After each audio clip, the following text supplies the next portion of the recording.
Alright, I made 2 new decks for this stream, so we'll go over the first one. This is the first one we're going to play. Get the mud out of Arena quick. Welcome to the Arena stream. Thank you for your time. Really do appreciate you. Probably hear the heater going on in the background. I'm going to bring up my light a little bit. Hold on.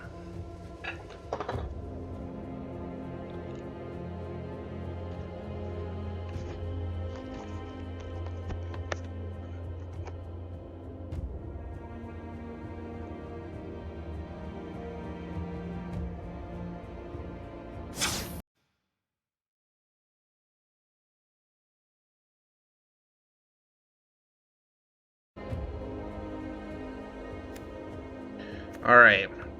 Like I said, we gotta get the mud out of Arena, but this is Kalia Zenith Seeker.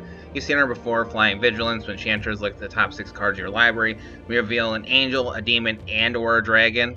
Among them, put them in your hand, put the rest in your bottom of your library in random order. We have like 10 or 11 angels. It's basically a spread of 10, 10, 10.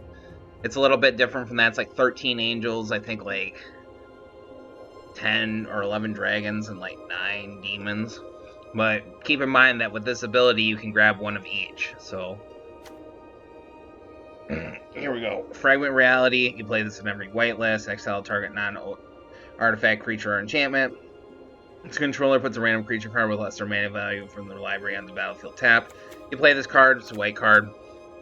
Swords Plowshares. Exile creature. Its controller gains life equal to its power. You always play this card. Welcome to the stream, viewer. Thank you for your time. I'm going over the deck tech. Lightning Bolt deals 3 damage to every target. You play this in every red list. Fateful Absence. Pop target creature or planeswalker its controller investigates. Investigates means they get a clue token where they pay 2, sacrifice its artifact or a card. Fateful Absence is excellent. This card's excellent in aggro. Like, you'll notice them being able to draw a card. In the later parts of the game, it kind of hurts, but it's excellent in aggro because they're spending their mana. So keep that in mind. Eliminate. This is just a really good black staple. I'd say this is pretty much a staple in black. Pop target creature or planeswalker with mana value 3 or less. Fracture. Pop target artifact, enchantment, or planeswalker. Molten Collapse. Choose one. If you descended this turn, you choose both. Descend means if a permanent card or put into your graveyard. Well, you can do both. Pop target creature or planeswalker. Pop target non-creature, non-land permanent with mana value 1 or less. Card's excellent. It's new. It's excellent. Rip Apart. This is probably like one of the most like widest hitting cards for 2 mana in the entire game. Like legitimately in like the entirety of Magic. Deals 3 damage to target creature or planeswalker. Pop an artifact or an enchantment. You choose one or the other, but not both. Arcane Signet makes some mana. Lulu, Forgetful Hierophant. Hollyphant. This is an Elephant Angel. And then it specializes. And it enters a battlefield. You get a one-time boon with when you cast a creature spell without flying, it perpetually gains flying. Perpetually means forever. Everything we pretty much has flying, so we're not playing it for that. We're playing it for it specializes. It's like its red one is really good. It makes dudes. We got Resplendent Angel. Flying at the beginning of each end step. If you gain 5 or more life, you create a 4/4 Sarah Angel token. You can pay 6 and it gets 2/2 in lifelink, so it satisfies its own condition. Body of Agonies. This card's really cool. He's got Flying Death Touch. When he enters the battlefield, he enters with a 1/1 counter for each different mana cost among non-land cards in your graveyard. So, for example, here it's 2 black and then 1 and 2 blacks. Like 2 black pips are different mana costs. This card's awesome in Brawl. This card can very easily be like a 3 mana 10/10. Easily. Murderous Rider, you've seen him before. Swift End, pop target creature or planeswalker, you lose 2 life. Has lifelink. When he perishes, he gets sent back to the bottom of the grave or library. This card's sweet. Brass Tunnels Grinder. When it enters battlefield, discard any number of cards, and you draw that many cards plus 1. Beginning of your end step, if you descended this turn, put a boar counter on it. Then if there are 3 or more boar counters, you remove those counters and transform it. It's red. Whenever you cast a permanent spell using the mana produced by the Searing Rift, discover X, where X is that spell's mana value. Discover is kind of like fixed Cascade. So the card's insane. Anguish on making, exile target non-land permanent, you lose 3 life. Excellent, 3 mana, it's instant. Hits pretty much anything, what not to love. Mortify, pop a target art creature or enchantment. The Deviler is much similar. That's pop target artifact, creature, or planeswalker. Chromatic Lantern. Lands you control have tap, add 1 mana of any color, adds 1 mana of any color. Sweet. It omnionizes your mana. Pretty much, it just provides color fixing, and it's a good mana rock. It's an excellent card in like multicolored lists like this. Chromatic Lantern. Baleful Mastery. You can pay 2 instead of 4. If you pay 2, they draw a card, but it exiles target creature or planeswalker. Consuming Oni, I think this is one of the better demons. With the demons that are 6/6s, flying X's, I come with a downside. He curses cards in your hand. He says at the beginning of your end step, random non-land card in your hand perpetually gains when you cast this spell, you lose 3 life. Mind you, if this hits lands... Oh wait, it can't hit lands, never mind. It's Sushi, the Blazing Sky. Flying Trample. When he perishes, you choose 1. Exile the top 2 cards of your library. Until the end of your next turn, you may play those cards, so he draws 2. Or creates 3 treasure tokens. Excellent. Decadent Dragon. This card's sweet. Expensive Taste. Exile the top 2 cards of your target opponent's library face down. You can play those for any mana cost and play them whenever. Or mana colors, and you can play them whenever. And then Flying Trample, whenever Decadent Dragon attacks, you create a treasure token. This card's awesome. 4/4 for 4. Draws you 2.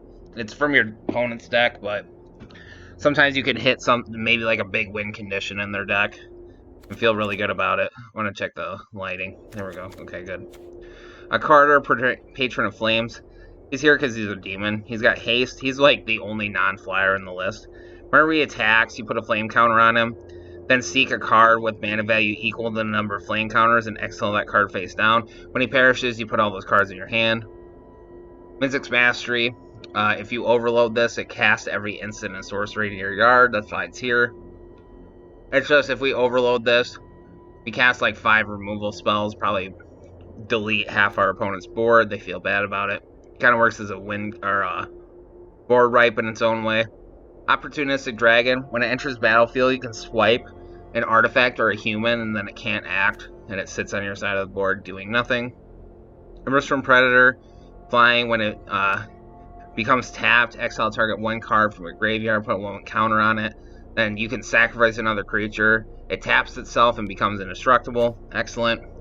Aurelia Exemplar of Justice has Flying Mentor. Mentor again. If she's bigger than something as she attacks, she can grant a 1/1 counter to things that she's bigger than. And then at beginning of combat of your turn, choose up to 1 target creature you control. Till end of turn, that creature gains 2 attack and trample if it's red, and gains vigilance if it's white. Her and Kali are 2 peas in a pod. You almost always play them 2 together, unless you really just don't want to play this card for some reason. Archangel Avacyn has Flash. That means you can play her at instant speed. Flying and Vigilance. When she enters the battlefield, creatures you control gain indestructible till end of turn. When a non-angel creature you control perishes, transform her at the beginning of the next end step. And then when she transforms into Avacyn the Purifier, she deals 3 damage to each other creature and each opponent. So she's kind of like a little board wipe. And she's a 6/5. That's pretty big for her mana cost. Doom Whisperer is a Flying Trample. Pay 2 life, Surveil 2, 6/6. Excellent card. Junji. When he perishes, you choose 1. He's got Flying Menace, so this guy pretty much almost always gets damage off because Flying Menace is incredibly hard to block. When he perishes, you choose 1. Each opponent discards 2 cards and loses 2 life. Or put target non-dragon creature card from a graveyard onto the battlefield, you lose 2 life. Yawgmoth's Vile Offering. You gotta be careful with this spell because it's a legendary spell, so you need a legend out. Put up to 1 target creature or planeswalker card from a graveyard onto the battlefield under your control. And then you pop one up to one target or creature, Planeswalker, Exile, Yawgmoth's Offering. This card is just stupid amounts of value. If you get it, if you activate this card's nuts. Bonehorde Dracosaur. This is a new card. Has flying first strike. At the beginning of your upkeep, exile the top 2 cards of your library. You may play them this turn. If you exile a land card this way, create a 3/1 red dinosaur creature token. If you exile a non-land card this way, you create a treasure token. This guy just draws you cards. He's a flying first strike 5/5 for 5, so he's like an excellent body too. Makes dudes. This card's just insane. And he's mono red, so he's insane. Definitely, if you're pulling the, I guarantee you're probably pulling the Ixalan packs because this guy's new. But if you end up towards the end of the season not pulling Ixalan packs, because I always swap like to the next newest pack because of golden packs nowadays and stuff, definitely pick one up for one mythic. It's definitely worth it. This card's is very, very strong. Burn down the house. You've seen this before in other lists. You choose one, it can deal 5 damage to each creature each Planeswalker, or you can create 3 1/1 red devil tokens. When it perishes, the devils deal 1 damage to something. Chaos Balor, this card's sweet. This is the new addition to the last list. Flying, whenever he attacks or perishes, choose 2. Each mode must target a different player. Target player discards all the cards in their hands, then seeks that many non-land cards. Chaos Balor deals 2 damage to target player, and they create 2 treasure tokens. Or Chaos Balor deals 2 damage to each creature target players controls. Those creatures perpetually gain 2 attack. Yeah, this card's nuts. He's fun. Double Vision. It's an enchantment that whenever you cast your first instant or sorcery spell, you copy that spell for the turn. It's only the first one.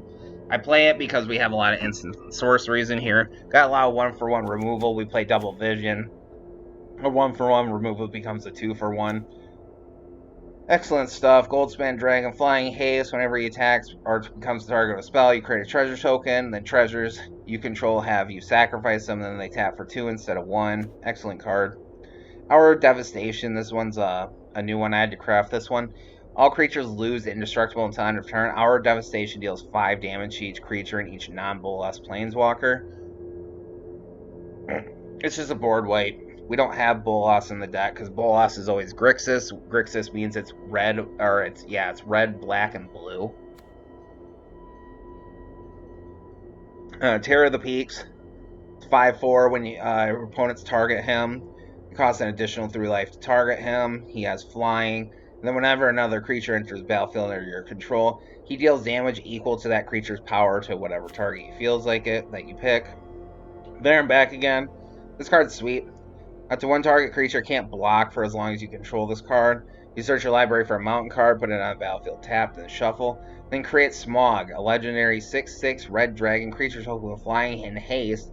And when this creature perishes, create 14 treasure tokens. Pretty cool card. Kaya the Inexorable. She can put ghost form counters on something, and then when they get removed, they get bounced back to your hand instead, and then you create a spirit. I think it only counts... Yeah, it doesn't count bouncing, but it counts exiles and perishing, which is really strong.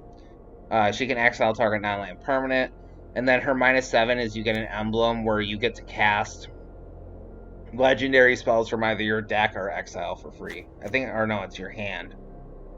Yeah, hand, graveyard, or from among cards in exile. It's only legendary spells, though. So if we get that emblem off, that probably wins us the game, because half our stuff's legendary.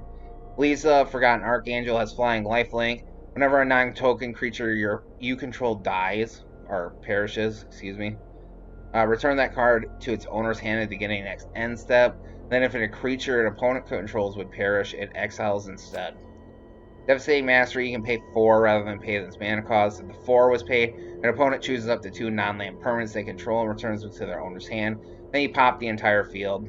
It's a 4 mana Omni Wipe, or it's a 6 mana Omni Wipe. You just pick one. Omni Wipes are good because if you fall behind, these are the only cards that can get you back into the game.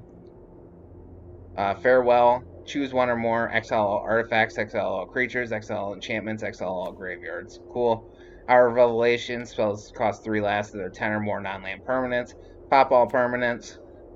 Sanctuary Warden, she enters the battlefield with 2 shield counters. Enters or attacks, you may remove a counter from a creature or planeswalker you control. If you do, draw a card and create a 1/1 green and white citizen creature token. We're just playing her because she's an angel, but she could probably go because she's a bit expensive, but she does get like 2 lives with her shield counters. So you might want to consider just keeping them on there and kind of making her harder to deal with. Steel Seraph has a prototype. It's 3 free for its prototype, and it's a little bit harder to cast because it's too white. Or it's a 5/4, and then you pick a keyword from its choice of keywords, flying, vigilance, or lifelink, and it gives that creature that till end of turn. Valkyrie Harbinger has flying, lifelink at the beginning of each end step. If you gain 4 or more life this turn, you create a 4/4 white angel. Excellent. Invasion Fiora, you choose 1 or more. Pop all legendaries, pop all non-legendaries. She has Menace, Death Touch. When she attacks, remove all counters up to 1 target permanent. That means like planeswalkers, creatures can go with this if they're like the type of creatures that like I only have so many 1/1 counters on me. At the beginning of your upkeep, if you haven't been dealt combat damage at your last turn, you draw a card and lose 1 life. Excellent. Infernal of the Starmounts. Spell can't be countered, flying haste. It's a 6/6, just pretty much ignore its ability. It's fire breathing, so that's good, but the 20 power thing, that never happens, so don't bother. Flying Trample. When it enters the battlefield, flip a coin for each creature that isn't a demon, devil, or an imp. Pop at each creature who comes up tails. Aurelia, the War Leader, has Flying, Vigilance, Haste. Whenever she attacks for the first time each turn, she gives you an additional combat and untaps her creatures. Cool. Angel of the Dire Hour, Flash, Flying. When she enters the battlefield, if you cast her from your hand, exile all attacking creatures. Works just like Settle the Wreckage, except without the huge downside. Seraph of the Sky's Blade, you can tap the 1 white and tap 4 untapped creatures you control with flying rather than play this spell's mana cost. This is feasible because every single creature we have has flying pretty much, besides like 2. It has flying, lifelink. Other creatures you control with flying have indestructible. Excellent, covers your team. Flying at Sarah's Emissary battlefield, choose a card type. You and creatures you control have protection from that card type. Sweet. Ancient Brass Dragon has flying. Deals combat damage to player, roll a d20. When you do, put any number of target creature cards with total mana value X or less from the graveyard on the battlefield, where X is the result. Sweet. Star of Extinction. Target an opponent's land, pop it, and then it deals 20 damage to each creature and planeswalker, pretty much guaranteeing their annihilation. Kai, the Intangible Slayer, has hexproof, so she's a little bit harder to deal with. Each opponent loses 3 life, and you gain 3 life. You draw 2 cards, and each opponent may scry 1. And then exile target creature or enchantment. If it wasn't an aura, create a token that's a copy of it, except it's a 1/1 white spirit creature with flying in addition to Scythe. This planeswalker is insanely powerful. Like, honestly, I've seen commander decks play off of her. I might actually make a commander deck off her, because she's cool. This planeswalker is insanely powerful. The Balrog Duran's Bane. Spell costs 1 less for each permanent sacrifice this turn. Forget that, because we don't really do that unless we're sacrificing treasure tokens. Has haste, can't be blocked except by legendary creatures. When he perishes, he pops an artifact or creature an opponent controls. Excellent. Absent Angel of Hope, flying, vigilance, indestructible. All of your permanents you control have indestructible. Sweet. Undo Inversion, pop all non-land permanents. Sweet. Gristlebrand has flying, lifelink, pay 7 life, draw 7 cards. Then we got Mana Base. So, here we go. This is the first deck that we're going to play tonight. And then I got a second one.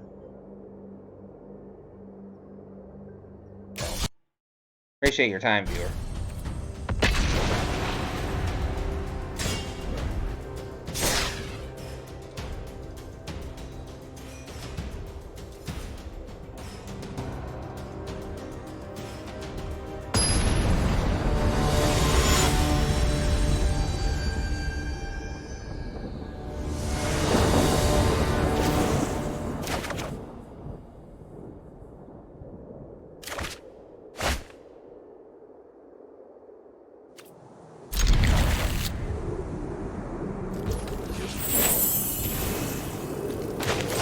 Godless Shrine tapped.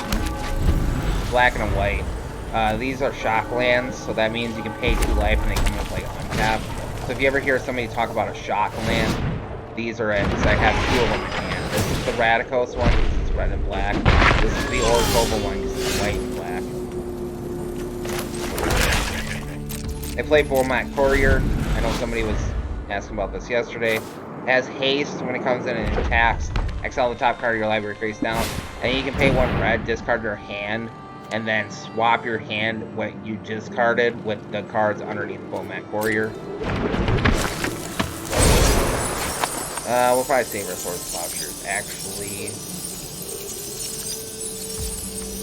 I think that's, yeah. Gotta be careful of this Lilia Blade Reforged, because this card gets pretty out of control pretty quick.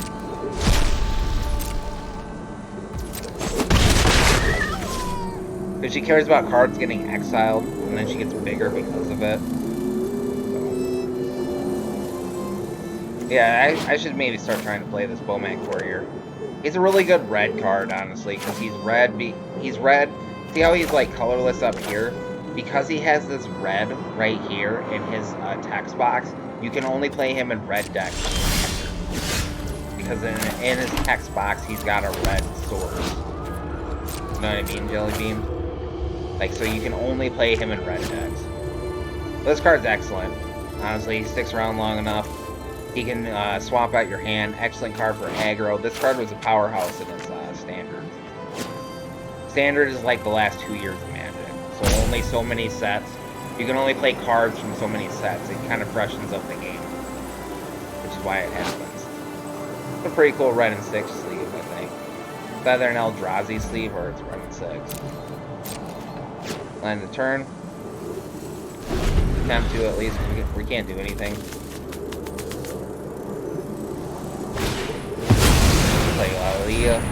Lelia. Go ahead and Plowshares her right away. Like I said, this card gets out of control, and if this card is left to do its own thing. It says when it attacks, you exile the top card of your library. You may play that this turn. Everyone removes cards with put exile from your library and your graveyard. Put 1 counter on her. So she's pretty insane. Drop the Bajuka Bog. Play Kalia, now we actually have a blocker. Infernal the Star Mounts is the only guy that shows up. Wait, let's go.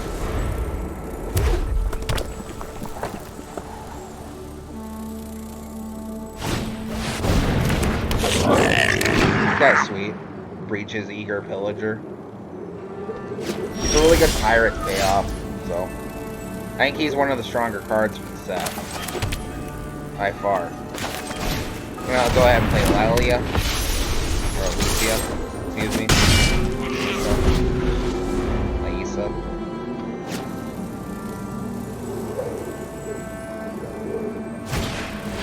Faithless Looting, draws 2 cards, then discards 2 cards. What sucks is this card was a rare, and I crafted 4 of these when it was a rare.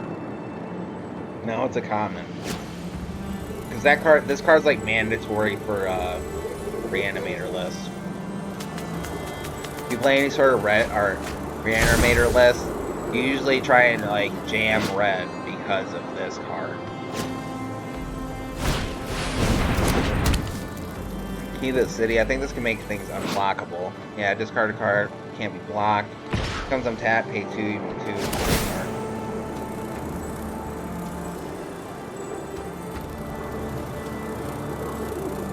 It's fine. They're gonna just push some damage. It doesn't matter. We got lifelink on her, so.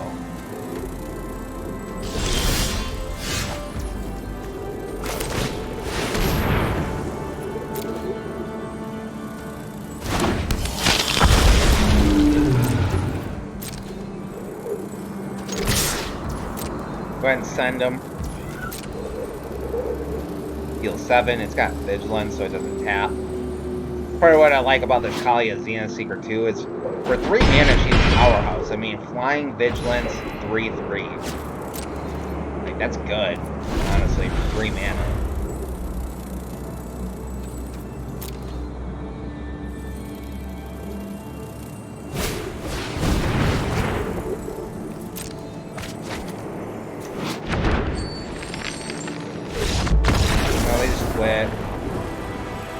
Life quit, maybe.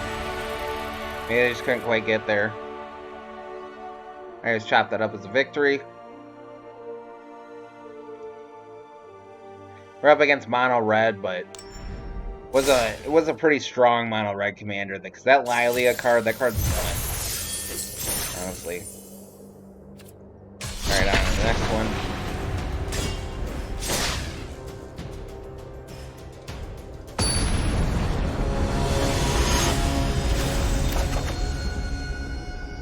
Mana of the Hour. Or Op. That's a pretty cool name, I like that. Definitely got pitched to Japan. That's way too many highest costed cards. I pitched that one. Perfect. We pretty much have to keep a hand that has at least 3 land bare minimum. This is a very big mana costed deck. So. The only creatures that we have left that are our first creatures are 3 mana.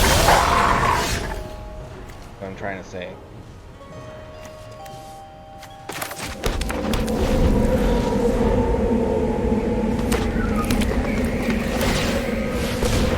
Jack that up to level 2, so now whenever they attack, they can get a 1 hit. We're gonna wait and bolt this dog. Otherwise, they'll get too big.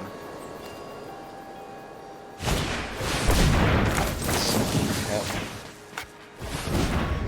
They might get us here. Because this is gonna get them 2 lands, and then they're gonna jump straight to Vorinclex.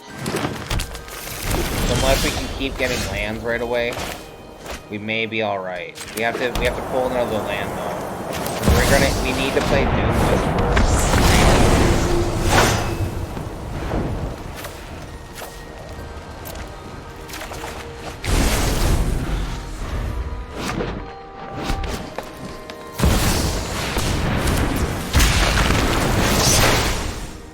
Like I said, if we get a land, we'll be all right because Vorinclex is going to double the amount of counters they get. That's an ideal. We'll call it there. They got us. Doing that because we're going to just fall too far behind anyways. Maybe we could have got some instant speed removal, but one of our removal pieces. I guess I didn't think about that. We could have used the removal instead. But we didn't get one, so. Because they were already at 7 lands, so they could have probably played the Vorinclex again. And we were getting pretty far behind there, so. We would have needed probably 2 removals in hand. Earnestly.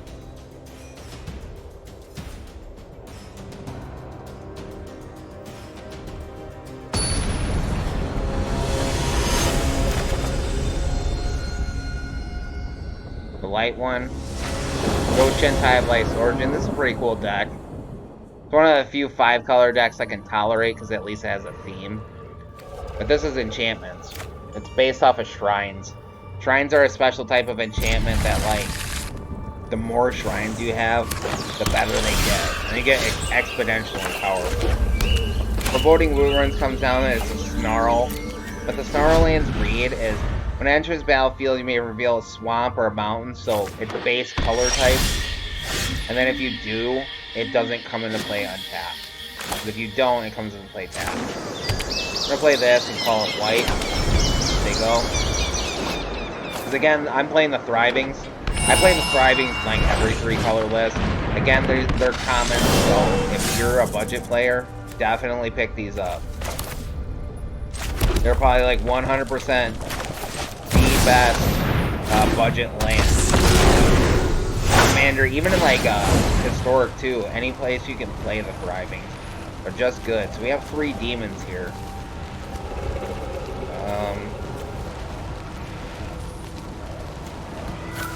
Grab Consuming Oni.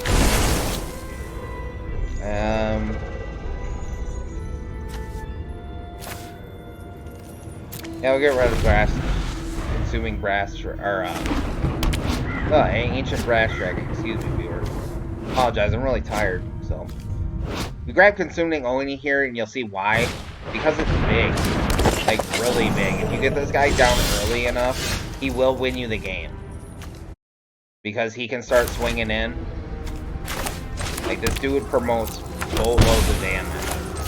He's Flying Menace, so he's super hard to block. And he's a 6/6. You'll see how fast this guy can win you the game. Like, really, really fast. And you just kind of just avoid playing the card that he curses. Makes sense. They have to, because otherwise this guy like promotes way too much damage. Fracture, that's excellent. We'll go ahead and play a Tucci. The Blazing Sky. This is a Dragon Spirit, that's why they got the really cool sound effect right there, the whee, like blowing in the wind. Card's pretty tight. I like pretty much all the Kamigawa dragons.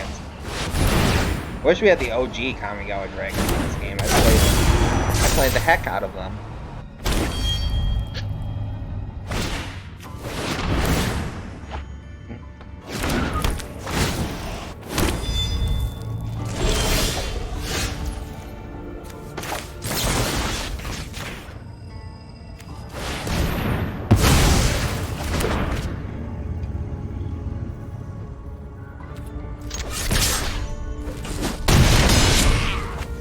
Down to 10. Got flyers.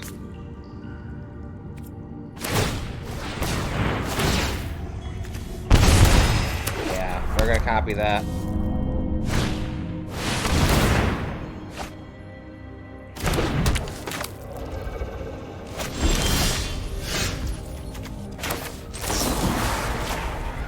Card basically wins the game if it sticks around. Stab Lord, Keeper of Harmony. They can't copy that again. It's gonna set us way far behind. Try and promote as much damage as possible. Like I said, Shrines gets pretty crazy, so what we need is some lands so we can eventually cast this Hour of Love Relation, because we need 3 whites. Kami's War, pop a creature exile. Yeah. Not good. Because if he would have perished instead of getting exiled, we could have got 3 treasure tokens out of him.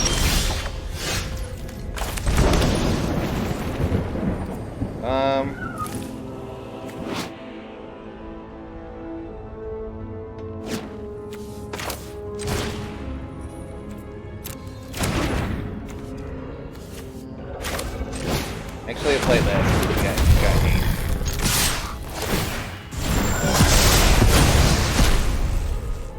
8. Exile the Sword of Plowshares.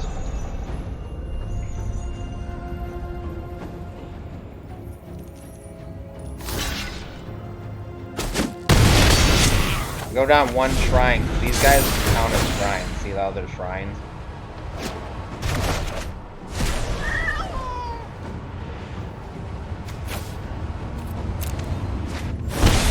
And get rid of that.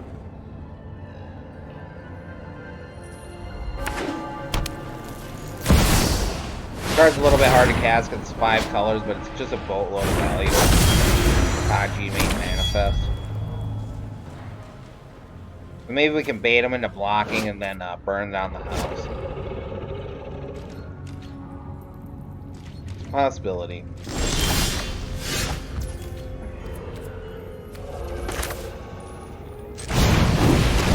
I'm gonna play Murderous Rider here.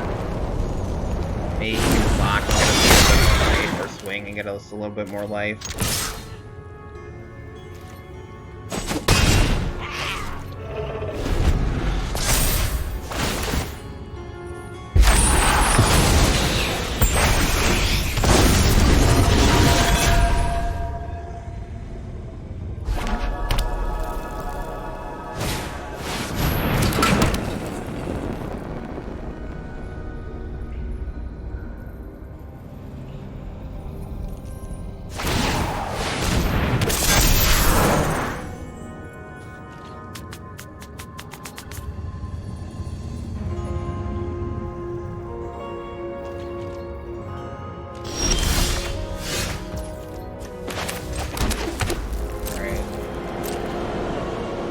Moment of truth. Do they block?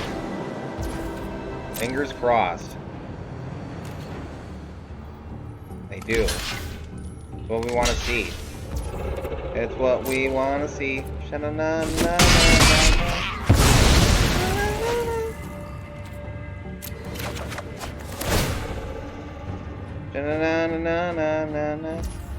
Na-na-na-na-na. Add damage to each creature and planeswalker.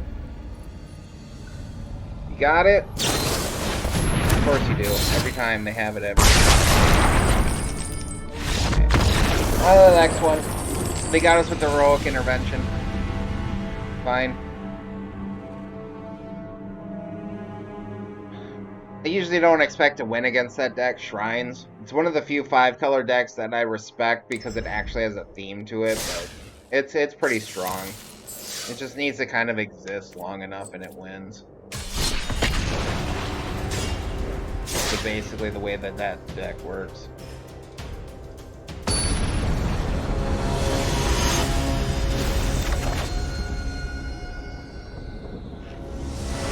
Drift VZ. Or VZ.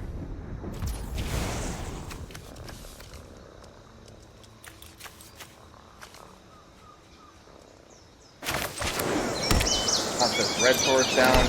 Declare it as white. They go.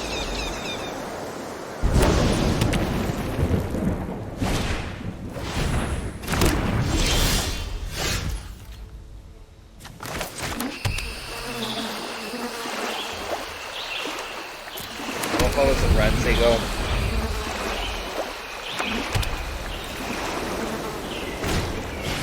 Got another white right here.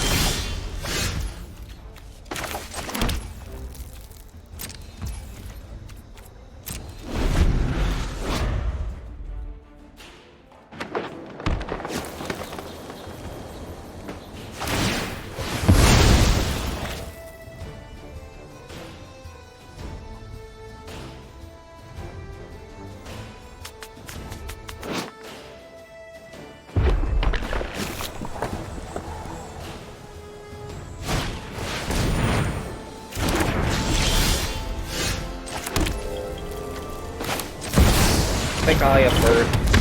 Got room for 2 creatures in hand. Which we hit. Sweet.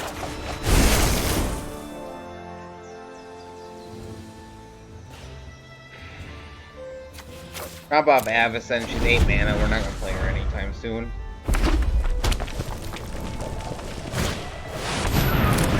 I really could stand to probably make this maybe a reanimator list. Maybe the next Kalia list I might make a reanimator. Play Aurelia. Like I said, these 2 cards are a piece of pot. Make her 5 damage. Send her. Say go.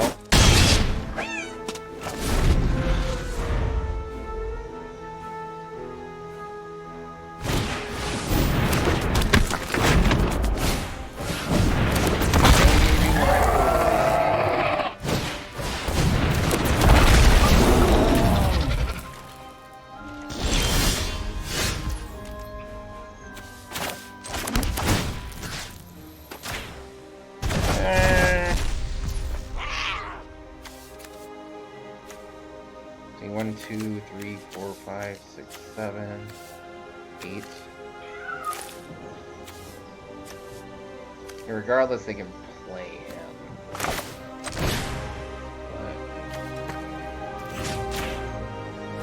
But do ourselves a favor by making it harder to play. Target the Aurelia. So 4, 5. Mentors her. Go. Damn, good Charles.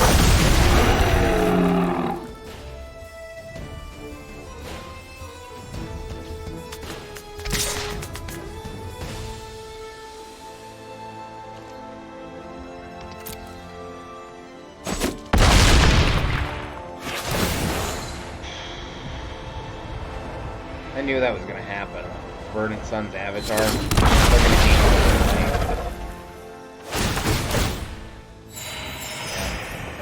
okay, well, they got it.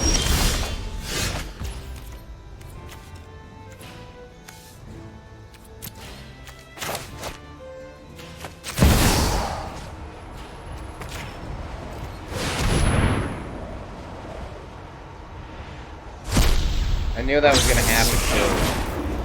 I knew they were going to gain life. Lots of it.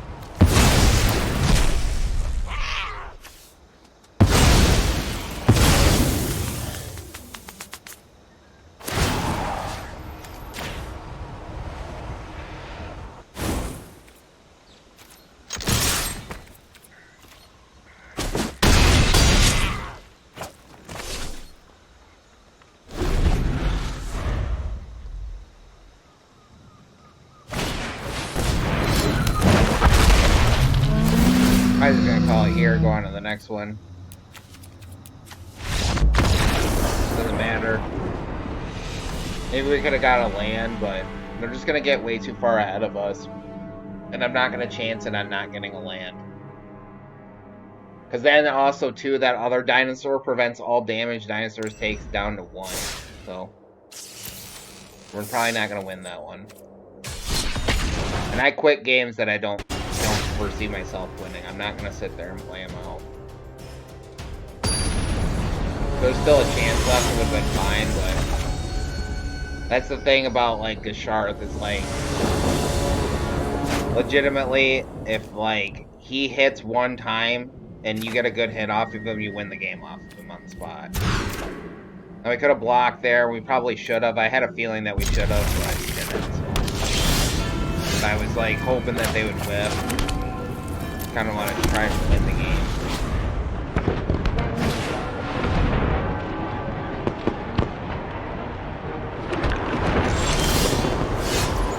Mainly why I play this dude because it's red. Just try to protect. The specialize is you pay 2 and then you discard a card of a color for that land type. The land type being like a swamp. This is a swamp. This is a cool Japanese art.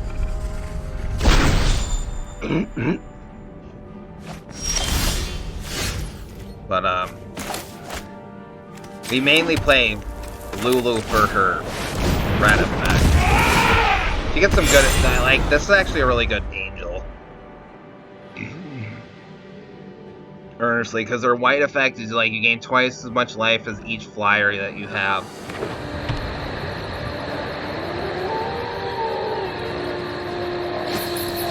And, gaining that much life, like, you gain, like, you swing with 3 flyers, gain 6 life, that's a lot of life. The black one's good, too. It does, like, life gain thing, except you drain your opponent. Instead of gaining twice as much life, you drain your opponent. So this card's just sweet, honestly. They Demonic Tutor.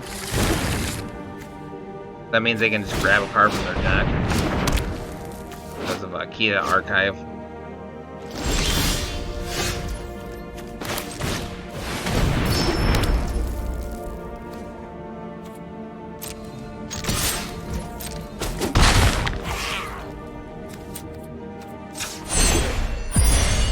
Forgot about that.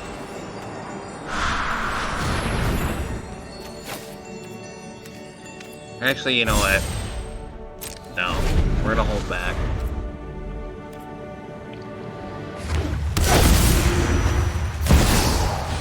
Another commander.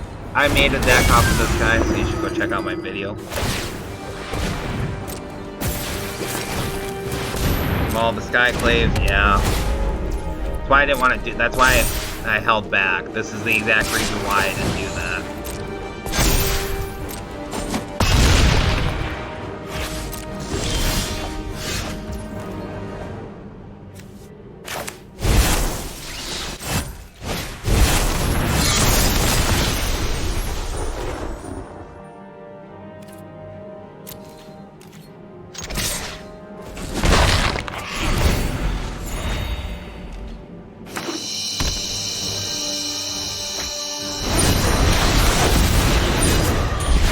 One ring gives them protection from everything. They draw, play Knight of Autumn, probably pop our Mana Rock. We'll just go on to the next one.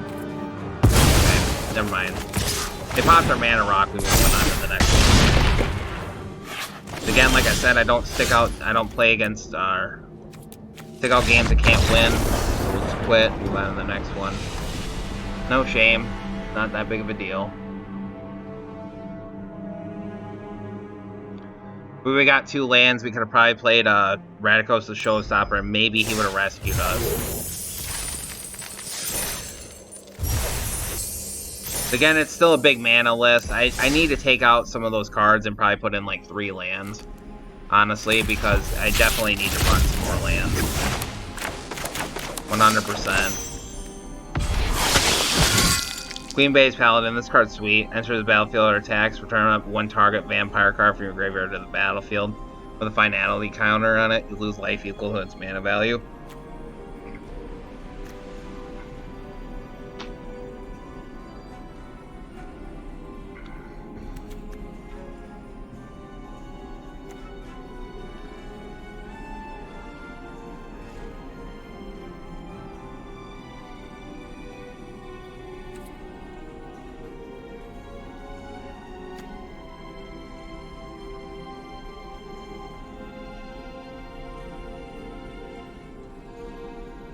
This card's pretty sweet. Chupacabra Echo. It's a play off of Ravenous Chupacabra. That's the old Ixalan card. It's a 2/2, or it's a 4-mana 2/2 that when it enters the battlefield, it pops a creature. Hopefully we can end off strong and get at least one win. One more win. Definitely something I need to do with this list, though, is add more lands.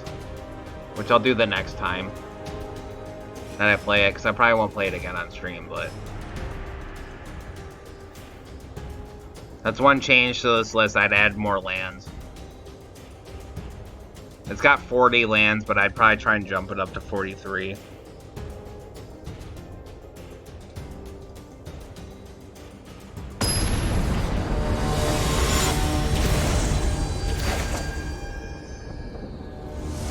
Milo.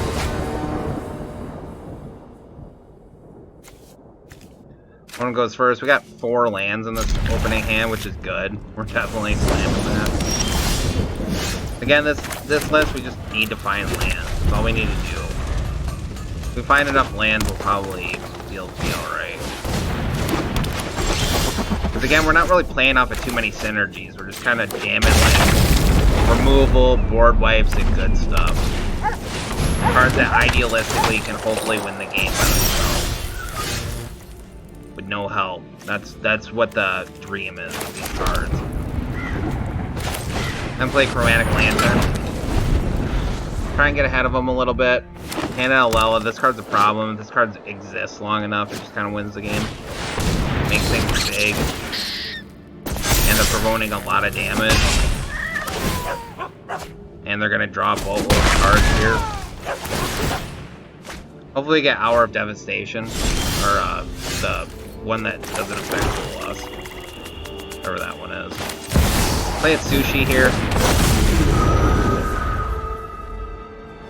If he does perish, we'll probably exile the 2 cards. That's actually what we'll go for. Maybe we'll do the treasure token. Possibly. Kola, of course, every time. Why would they not have that?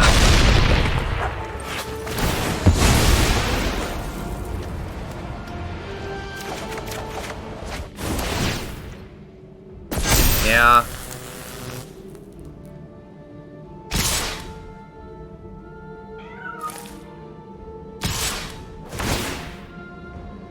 Yeah, you got it. We're just gonna go on to the next one. No luck. We had enough lands, but no removal, so... That's a big problem with this list, is there's like... we're not doing a lot proactively, so... they get ahead of us. If we don't get the removal right away, doesn't do much of anything. Especially a deck like Hannah and Alela, because you got to get rid of her right away. Or any of those types of cards, because everything's so fast nowadays. So hopefully the next one will actually get a little bit of luck.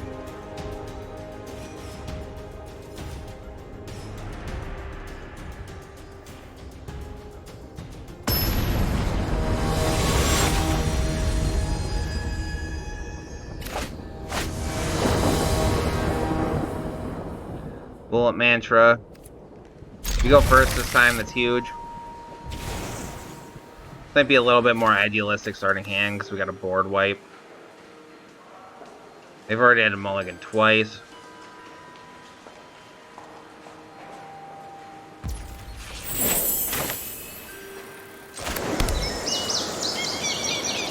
I'm gonna risk it here and go for a white. have Hour of Revelation.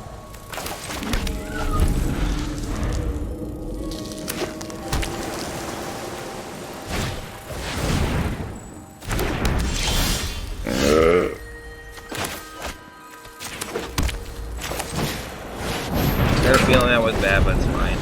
Now we should have went with black, but Chromatic Lantern should save us for a while. At least until he can pull a black source. Because this card's pretty nuts. Giora, Weatherlight Captain, whenever you cast a historic spell, draw a card. This card has like a lot of different combos. That like can like basically win you the game on the spot. Natalia here. 5 cards of hand, room for 2 creatures. Found 2, sweet. The only thing we really need now is like black source. I think we'll be alright. Chromatic Lantern. Like I said, historic spells, if you don't know, they're artifacts, legendaries, and sagas, it says right here. Of course, you have it. Why would you not? It's fine though. We got our probably. Fine.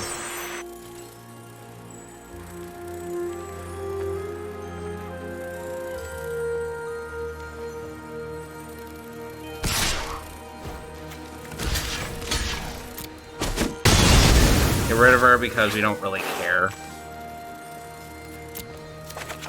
We'd rather have her gone than our commander out. Now we're in a position to play Hour, so Jukabog. I need black source right away. Sanctuary Warden. Little counter, draw an extra card, get a 1/1 dude.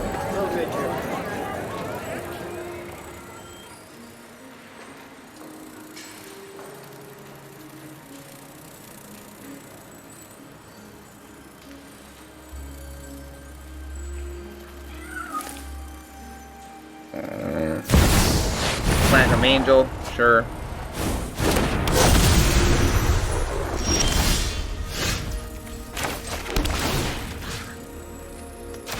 Exile like a graveyard.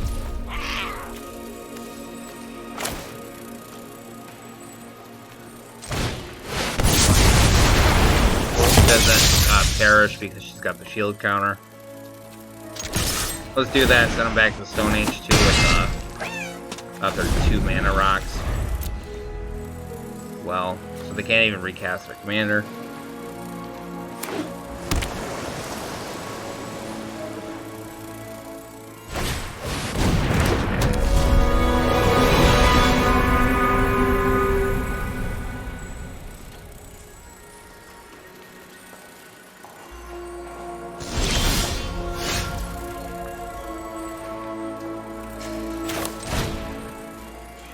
It's Burger Burger.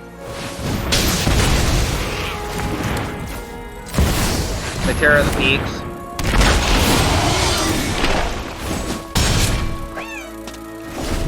Probably have lethal next turn, because we can play Aurelia the Lore Leader anyways. There's a Constructed Drone. That guy makes Tron lands. What the Tron lands are is if you have enough, all 3 of them in play, they produce 7 mana total. Play Aurelia the War Leader. Not the Construction Drone. So it doesn't matter, we got lethal anyway. We're gonna swing and get another combat stuff. We got a little bit lucky here. Again, what I would change about this deck, it's not bad as is. I would definitely add some more lands to it though.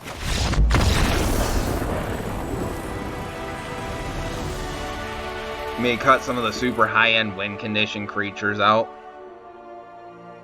Or maybe like a board wipe. Maybe like the Bolas one that's like, it doesn't affect Bolas, but it makes things lose indestructible. Sometimes that's relevant. Go ahead and open a pack quick. But I'd definitely put an extra 3 lands in here. Probably just make them 3 basics so they come into play untapped. Because it really needs to play things on curve. So they got low end, it's just like Don't have as much low end as probably we would like. And again, it's a card game. Sometimes you win some and you lose some. That's just the way that it is, though, too.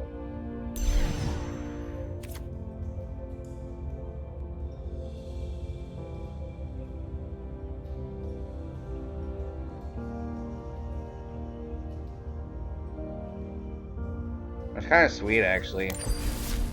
Put the card back on top of your grate or library. It's not good, but cool. Corpses of the Lost.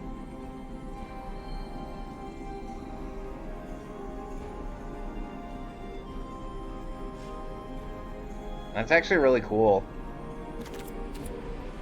Might have to make a skeleton deck. Soul Tie Skeletons or something. Cause I have that one skeleton enchantment, the skeletal spawning, the Golgari one. It's kind of a bad card, but it's cool. So I crafted like 4 of them. Is it good? Absolutely not, but utter shit. Yeah, I'm definitely pitching that. Keeping this.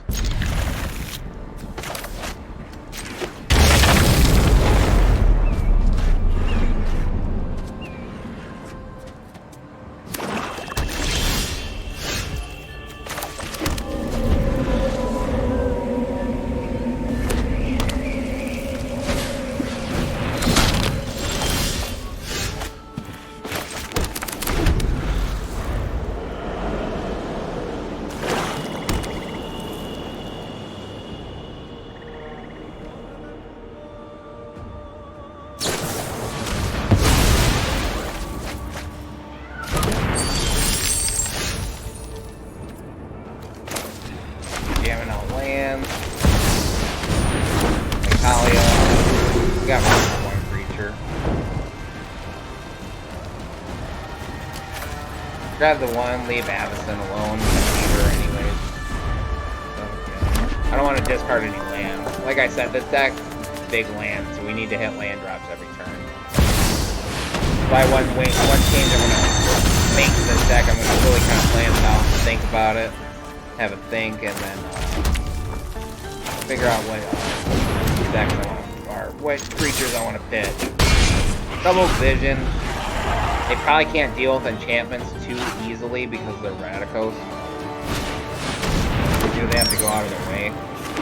Mirkwood Bats makes whenever tokens come into play, each opponent loses 1 life. This card's nuts. It's really cool. It's from the Lord of the Rings set, and it's common. So if you play a lot of token, create or sacrifice a token, any sort of token stuff, definitely play this guy. It's almost always a 2-in. Click a coin.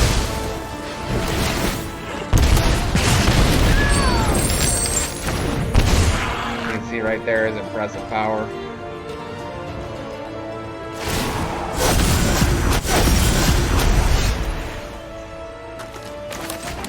Get Snarl first.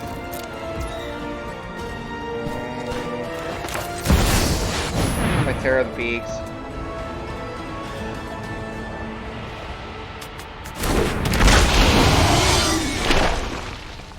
Comes down, does his little cool animation. Jamming the space bar so we can attack. We can attack. We can attack. We can attack. Can you go? We can attack. We can attack. Bam. Bam. Attacking. Turning. Hitting. Turning.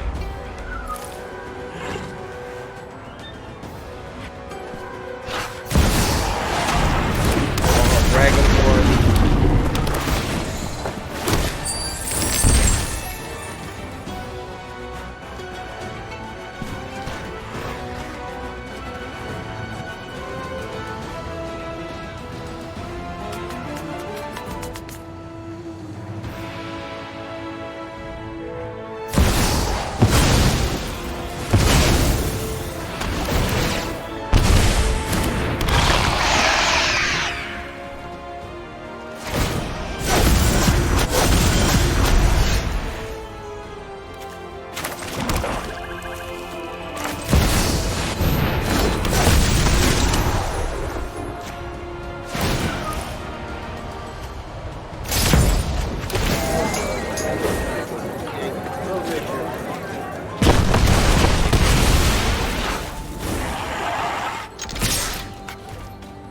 Send him.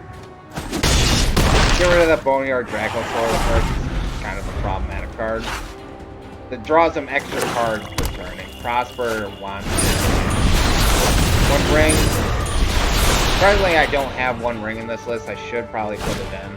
It's just a card you play in like every list. Not that good.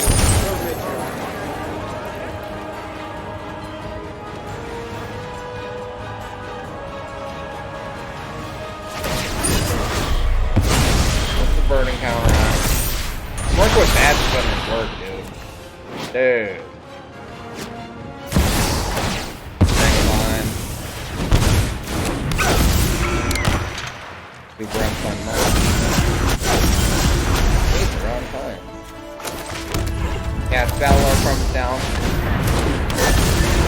Gets rid of this bat. This bat put in work. I'm really impressed with this card. It is 4 mana though, so keep that in mind. But other than that, I think that card really impressed me there. I think we'll switch over. We're gonna switch decks. I got 3 wins out of it, like I wanted. So. Again, what would I change? Probably the mana base.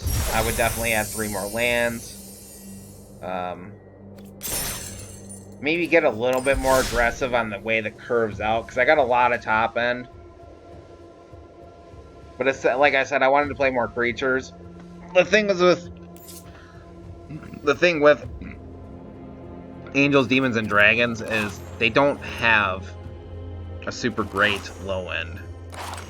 They got a few cards that are good at the low end, but you got Gadia for Angels, which is only really good for Angels. You got there's like a Valkyrie, it's Youthful Valkyrie, it like gets 1/1 counters for Angels coming into play. Dragons get this like little whelp thing that like, it makes dragons cost 1 less in your hand perpetually.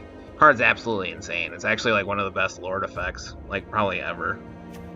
Anyways, this is a remade Hidetsu and Kayari list. You've seen me play this before, you'll see me play this commander a lot. This is like literally my favorite Dimir commander, probably one of my favorite commanders, period. Flying. When it enters battlefield, you brainstorm, draw 3, look at 2, or put 2 cards from your hand on top of your library in random order. When he perishes, exile the top card of your library. Target opponent loses life equal to its mana value. If it's an instant sorcery, free cast it. Annul counters target artifact or enchantment. This is good against like Golos and stuff. Mana rocks. So we play it. Stern Scolding. I want to try this out. Counter target creature spell with power or toughness 2 or less. This could actually counter Prosper for 1 mana, so I want to start trying this out. Wash Away counters commanders for 1. You can cleave it, and then it counters anything for 3. Dreams of Steel and Oil. Target opponent reveals their hand. You choose an artifact or a creature card from it, then choose an artifact or a creature card from the graveyard. You exile both of those cards. This card's nuts. 2 for 1. Duress. Target opponent reveals their hand. You choose a non-creature, non-land card from it. That player discards that card.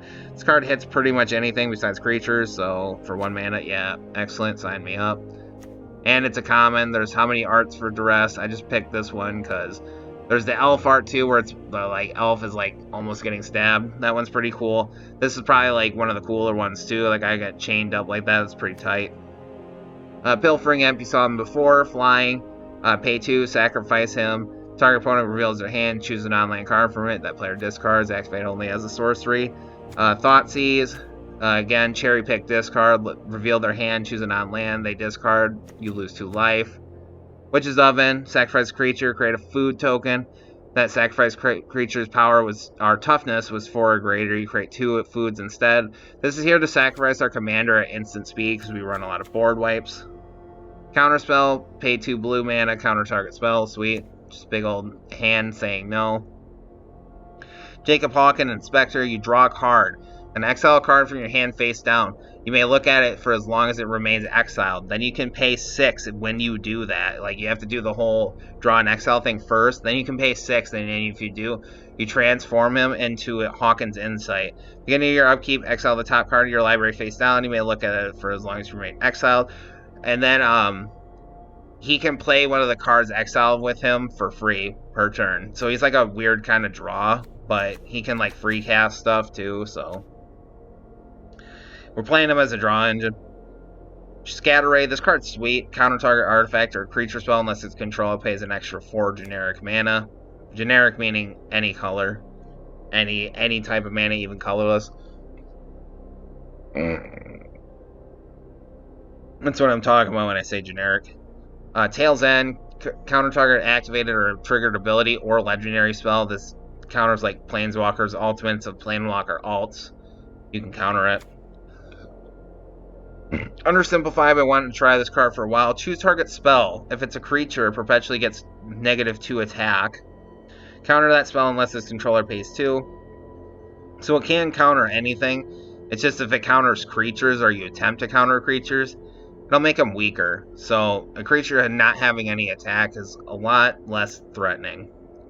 Agonizing Remorse is a cherry-pick discard except it exiles.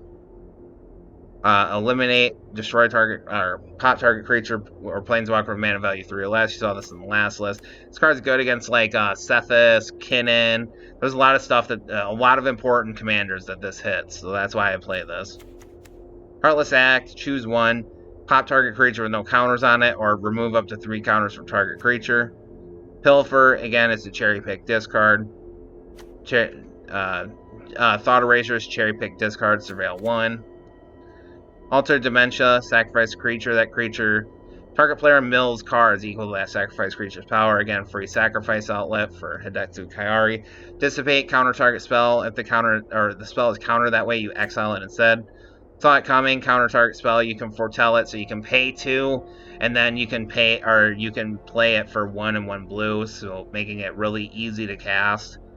It all ends up costing a total of 4, but that's not bad. Sinister Sabotage, counter target spell, surveil 1. Again, remember, surveil is look at the top card of your library, and you can either put it into the graveyard or leave it alone. Or you can swap them around. If it's like surveil 2, you could be like, oh, well, there's a card, let's keep them both, but we're going to switch the order of them. Thought Collapse, counter target spell, its controller mills 3 cards. Mills means that cards from the top of your deck go straight into your graveyard. Demogorgon's Clutches. Target opponent discards 2 cards, mills 2 cards, and loses 2 life. Gix, Yawgmoth Praetor. Whenever a creature deals combat damage to one of your opponents, its controller may pay 1 life. If they do, draw a card. And then he can pay 7 and 3 black. Or like 4 and 3 black, so 7 total. Discard X cards. Exile top X cards of the target opponent's library. May play lands and cast spells among them. Exiled this way without paying their mana cost. This card's pretty sweet. I gotta make a mono blacklist around him. I haven't done that yet, but I probably should. Go blank. This is cool. Target player discards 2 cards and exiles their graveyard. Liliana the Veiled. Each player discards a card. Target opponent sacrifices, or target player sacrifices a creature. Separate all permanents and target player controls into 2 piles. Then they pick a pile and sacrifice that one. Mind Drain. Target opponent discards 2 cards, mills a card, loses 1 life, and you gain 1 life. Demogorgon's Clutches is just a better version of this card. Well, you gain life with this. You don't gain life with Demogorgon's Clutches, so that is an advantage of this. Murderous Rider, you see this in every blacklist. Pop target creature or planeswalker, you lose 2 life. Lifelink, when he perishes, send him to the back of back to the bottom of the library. Black Predation, target opponent reveals their hand. You choose a card from it with mana value 3 or greater. They discard that card, and then Plaka Caverns enters the battlefield tap. Sorry, I'm getting pretty tired. Ashnod's Altar, sacrifice creature, add 2 generic mana. Free sacrifice outlet. Plantneer of Orthonac. This kind of plays into our burn strategy of this deck, because Hidetsu Kairi is a burn commander. Burn means direct damage to your opponent's face. It's just direct damage. When somebody says burn, that's what they're talking about. Usually, burn is like dealing damage directly to their face.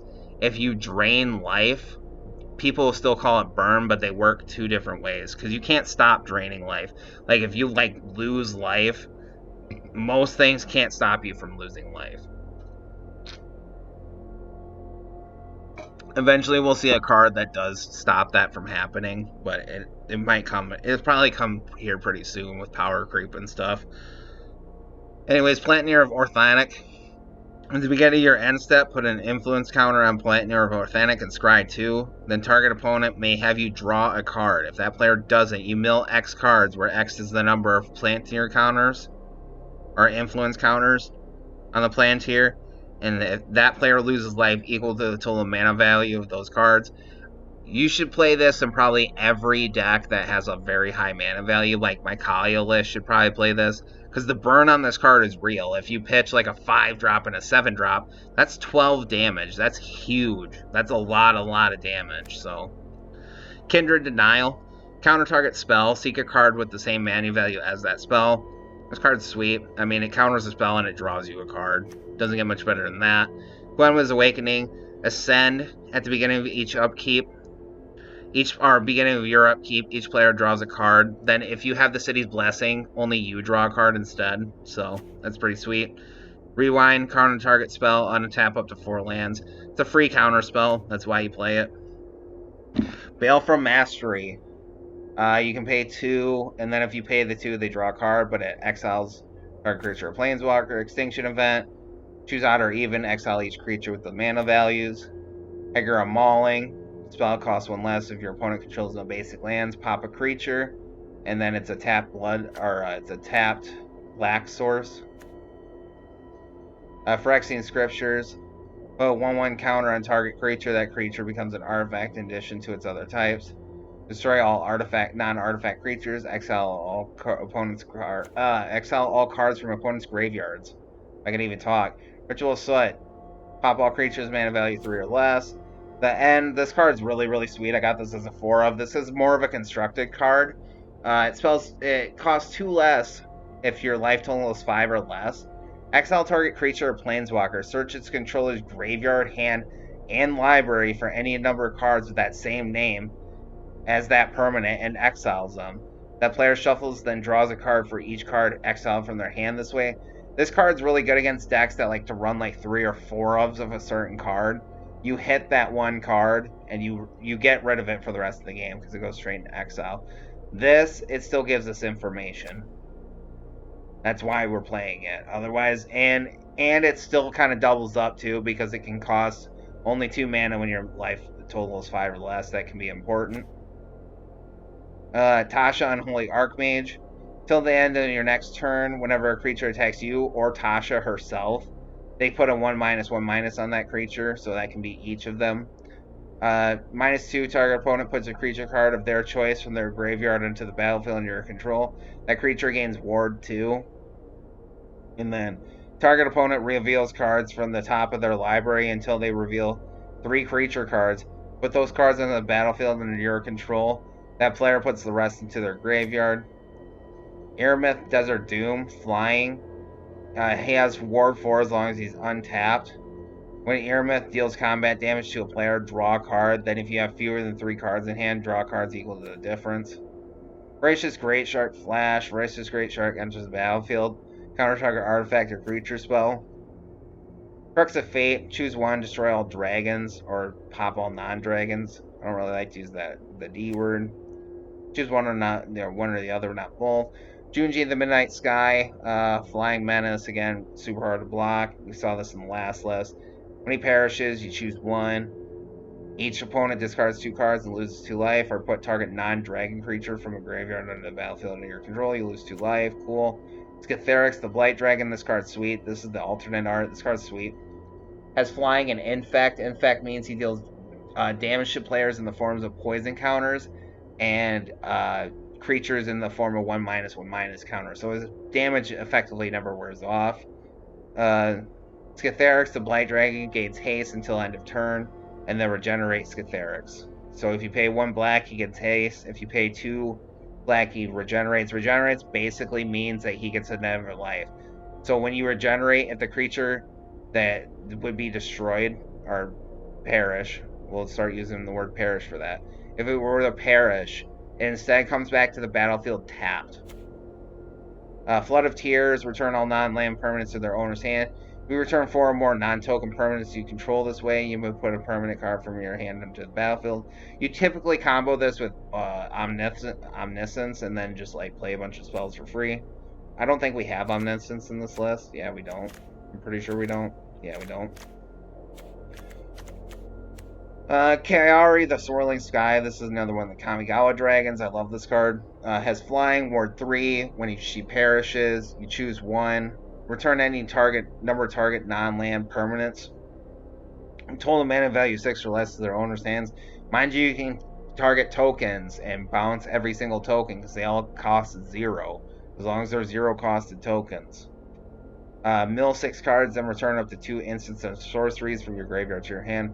Absolutely adore this card.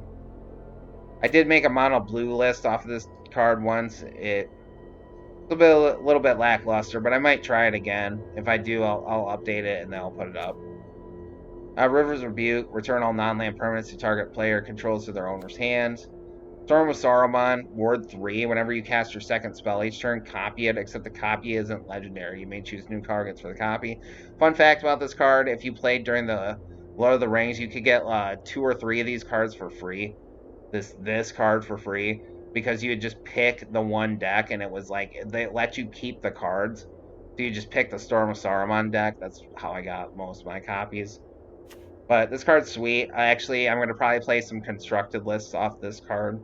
So stay tuned for that. Temporal Anchor, this card's awesome. At the beginning of your upkeep, scry 2. Whenever you choose to put 1 or more cards at the bottom of your library while scrying, you exile that many cards from your bottom of your library. During your turn, you may play the cards exiled with the Temporal Anchor. So this basically, we don't have too much scry in this list, so this essentially is just an extra draw 2 per turn. But if you actually play around this card is absolutely mental. It'll give you so much freaking card advantage, it's not even funny. So I encourage you to try it sometime. There's a little bit of Scry Brigade.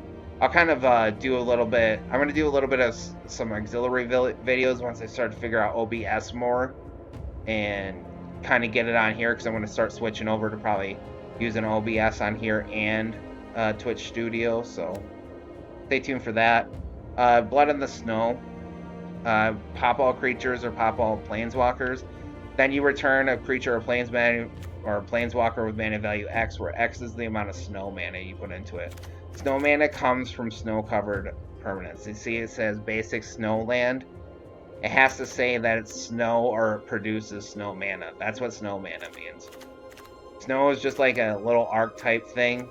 And a lot of snow cards are really, really good. Invasion Fury, so this is the last list. Pop all legendaries, pop all non-legendaries. You can choose both.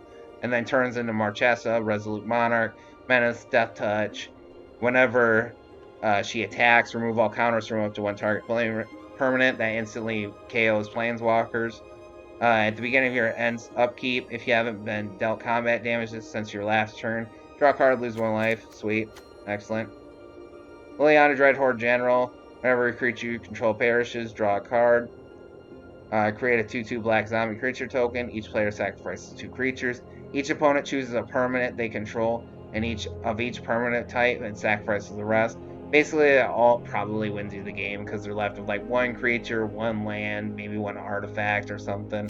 Doesn't completely deal with everything that they have, but pretty much checkmates them, as long as you're not too far behind. Thought Distortion, spell can't be countered. Each opponent reveals their hand. Exile all non-creature, non-land cards from that player's hand and graveyard. This is like super duress, is basically what this is. Urkel's Final Meditation. This is probably one of the few places I found that this card could actually work. As long as it's not your turn, the spell costs 3 more to cast. So you got to keep in mind when you do Hidetsu and Kayari's effect with this card, if you pull this card, you have to be able to pay 3. Otherwise, you can't cast this. Return all non-land permanents to their owner's hands. Ends the turn. Just ends the turn. So if he ends the turn, everything on the stack just goes away. Gets sent to their graveyard. It says it all here, but Seagate Restoration, I'm just telling you the most interesting part of it. So like cards on the stack, they automatically get countered, quote unquote, because they get just sent to the graveyard. They can't resolve anymore, so they get sent to the graveyard. Draw cards equal to the number of cards in your hand plus 1. You have no maximum hand size for the rest of the game. Sweet. That's a Seagate Restoration. Otherwise, it's a blue tap source. And you can pay 3 to have it come into play untapped. Tolsteria Mindbreaker. This card's sweet. Whenever he attacks, Defending player mills half their library rounded up. And then you can unearth him, which he gains haste, and then you exile him. So you get an attack with him again. Reach the multiverse. Each player mills 10 cards. For each player, chooses a creature or planeswalker in that player's graveyard. Put those cards in the battlefield under your control. Then each creature you control becomes a Phyrexian in addition to its other types. The whole Phyrexian part's pretty meh. We're not playing around that at all. But eventually, I would like to show you guys a Nathori list I've been cooking up. That's Nathori Phyrexians. I don't know when I feel like crafting all those Phyrexian cards. Because I don't feel like opening the packs for them anymore. I just didn't get lucky with them. Lockwing Scorn. Target creature you control gets 3 minus, or target creature gets 3/3. Till end of turn, you gain 2 life. Mind you, this is a sorcery. Then at the beginning of your upkeep, put target creature card from a graveyard into the battlefield under your control. Sweet. Rise of the Dark Realms is the best card with Hidetsu and Kayari in this game currently.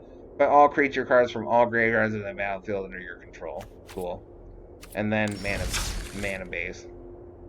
Yeah, you pretty much always play off of Rise of the Dark Realms. That's literally like the best win condition with this card.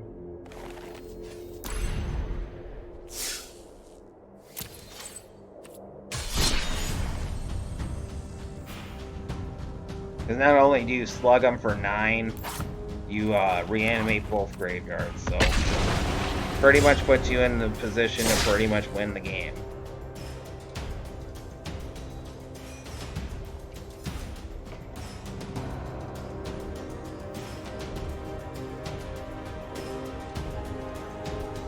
They're going to try and play for another about 40 minutes. We're at an hour 22. Getting really tired, so probably skip Star Wars for tonight. Maybe I'll lay down and come back and stream it at like 3 o'clock in the morning or something. I gotta get up tomorrow and do things at the lumber store. Still a job application there. Wish me luck, so hopefully I can get a job. I'll still stream even if I have a job. I need money. I gotta start paying off my college. And I gotta start being able to invest in my business, which is this right here, my music fudge.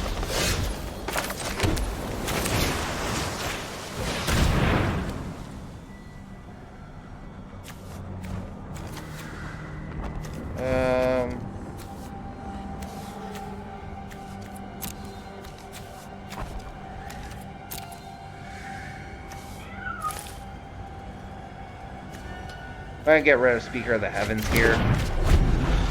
We don't want him coming down too early. Play hard scales. Excellent.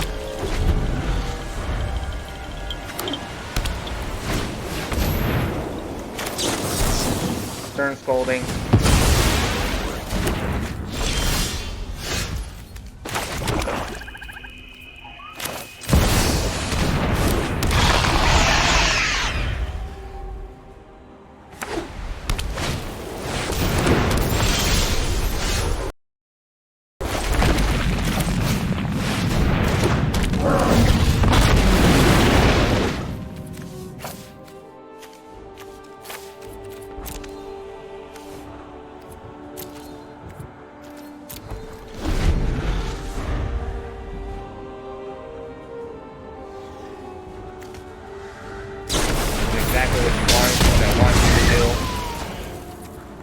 Why. Obviously, we play Rise of the Dark Realms here. Best combo with this deck.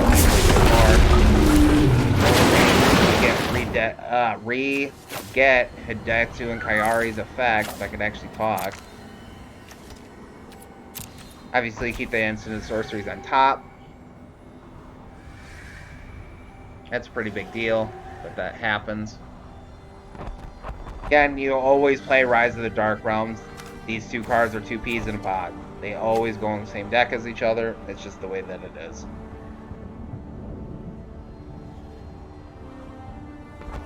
This card might feel very samey sometimes, but like I said, he's my favorite Dimir commander. He's strong enough to actually do something cool and viable, but cool enough to not just being a big baby, because they got blown out. But there's a few other ways I was thinking about trying them. I was thinking about trying them on a burn list sometime.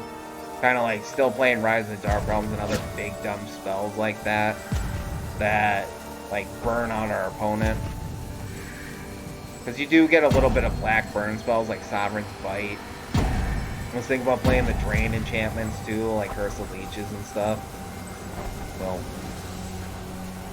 stay tuned for that one, like Dog Pursuit, Ill-Gotten Inheritance.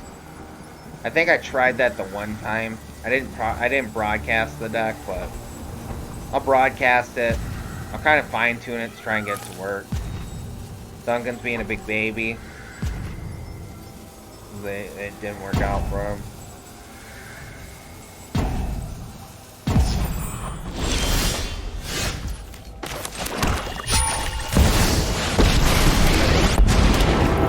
This isn't your average zombie story. Oh, I do love a good death wail. Clear path. Gonna go, Duncan, or are you gonna be a big baby?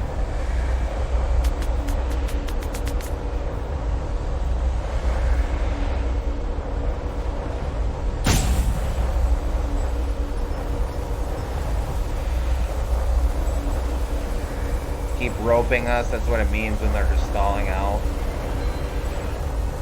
Like, sorry your deck lost. Get over it.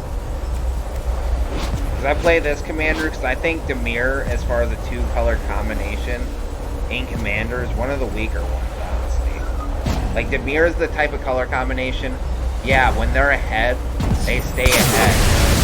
The instant they fall behind, they're not that exciting. Waste not, want not.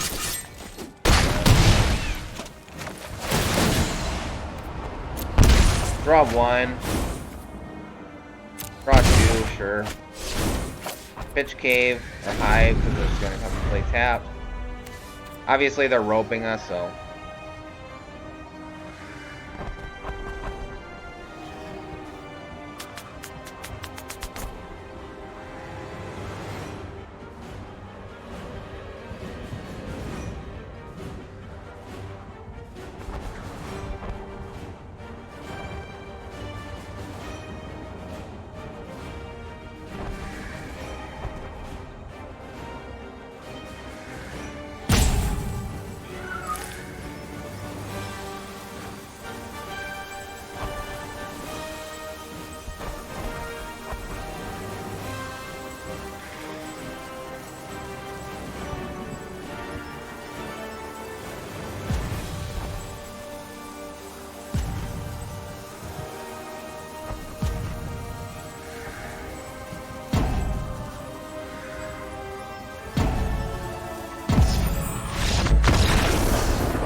Again, that's like the deck at its finest, the deck to Coyote right there. You can kind of go a self-mill, Reanimator strat too. A few cards that I would add to it is Ever After. It's a rare, but it allows you to reanimate 2 creatures from your graveyard. There's Blood for Bones. Blood for Bones is pretty good because it only costs 4 mana. VR Bones.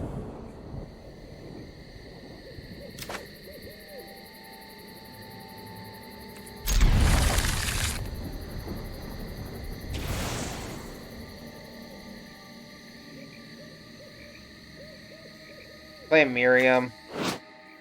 Chart's pretty sweet, but the deck's always the same.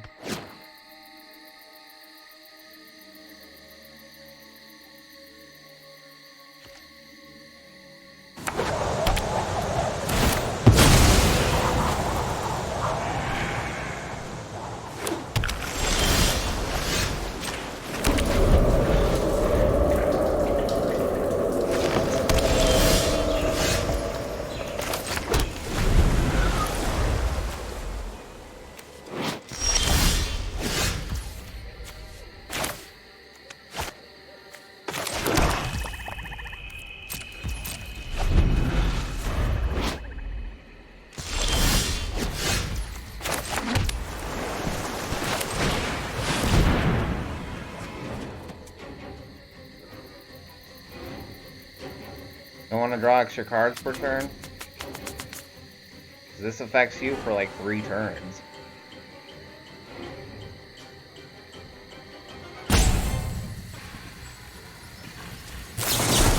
Okay. On you, man.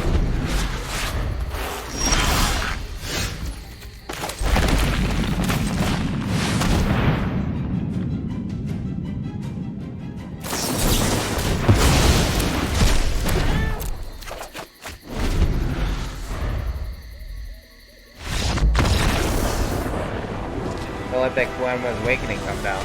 That's the problem with Kuenwa's Awakening too, is they draw first off of it when you cast it, so keep that in mind. I just like the card because it draws you an extra card and it's 4 mana and there's no stipulation to it. It just happens. A lot of those cards you gotta like attack, maybe cast a creature, do some other stuff with them. Forgot to put Rhystic Study in this list, but whatever. But with Kuenwa's Awakening, you don't have. There's no stipulation to it. It's a pretty cool little group huggy card too, because in like physical commander, you can definitely politic with it. They go, hey, let this come down, and then give everybody extra cards. And granted, it's everybody; it's indiscriminate, but.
Frogify, Cannon, and then Natty.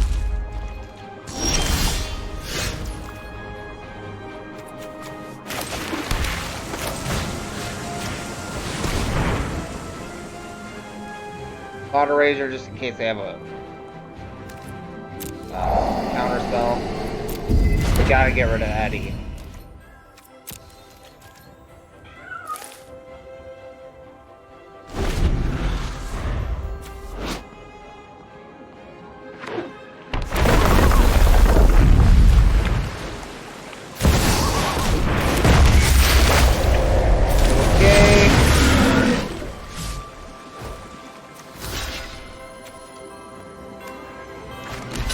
Block here.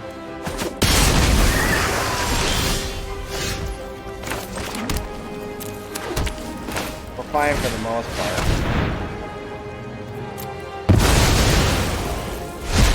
How about their board?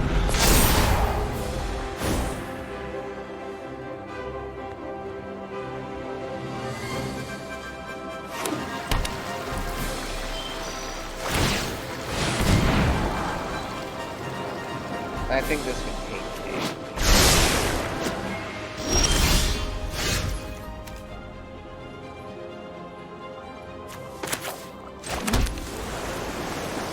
We're just gonna say go.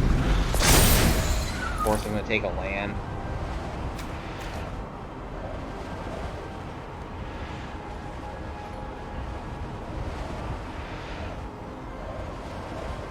We're even on stuff. Can't do anything with that because we can tap it.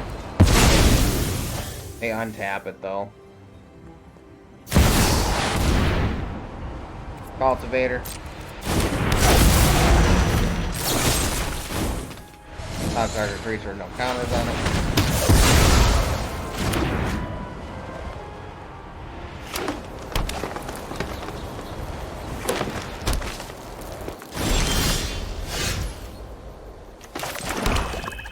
We have a voracious great shark because we can counter their creature. We can counter their creature.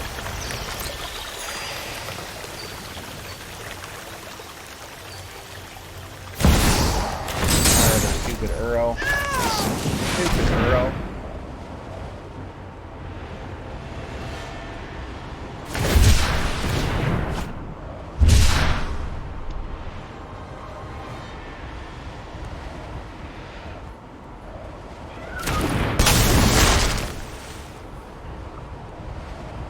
Gracious Great Shark. It's 5/4 that counters artifacts or creatures. Excellent card.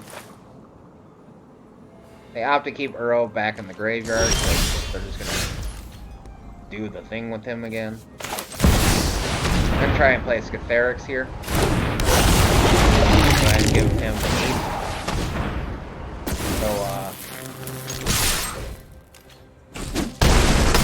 get him for some poison damage. This guy's cool because he only needs to swing in 3 times total to win at face value. I did make a mono blacklist with him. I didn't give it enough chances, but if you had like a mono blacklist with an Anthem where he gains like 1 attack, that'd be pretty cool. Swing with him twice and win. They foretell something here. It's probably Saw Them Coming or Behold the Multiverse. Most likely Saw Them Coming.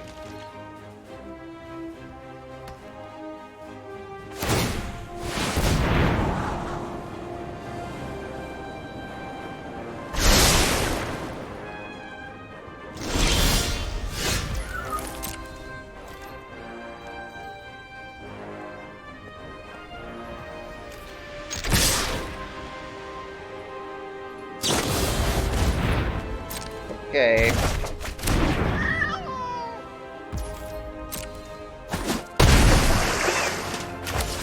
Temporal Anchor. Alright. Shoot Storm. Scoop!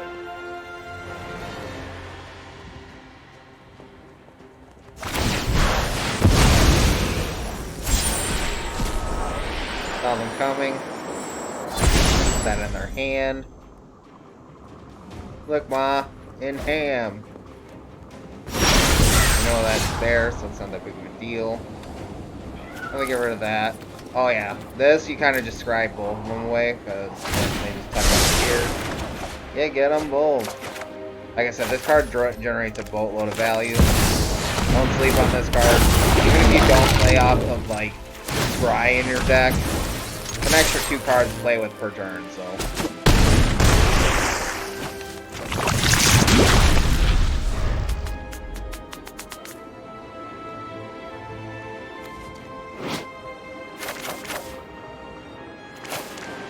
I'm gonna make a Scry deck off Elrin the Healer, so stay tuned for that one as well. He's a rare from the Lord of the Rings. Whenever you Scry, he like puts 1/1 counters for the amount of times you Scryed. And he has like another effect when your cards get targeted that have 1/1 counters on them, you can draw cards. So you might want to stay tuned for that one as well. Obviously this goes in the top end of this list. I'd actually probably make that in Constructed. But all those Lord of the Ring cards you have to play in Historic, so it'd definitely be a good mid-rangey / like big mana deck.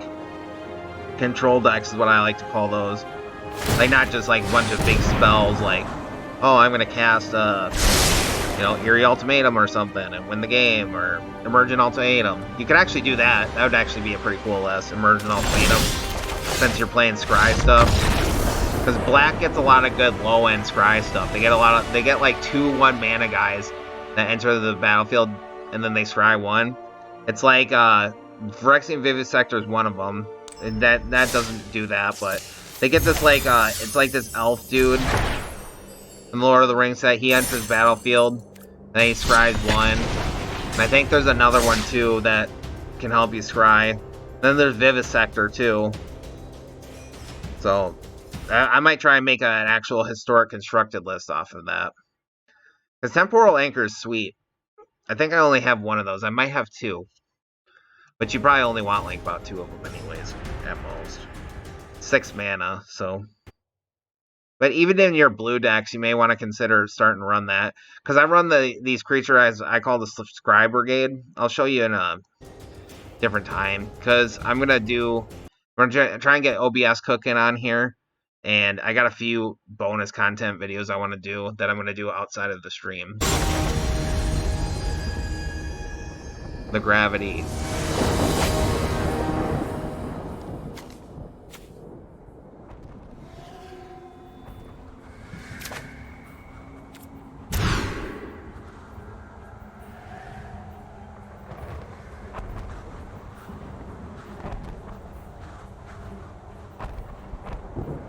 That's a good starting hand.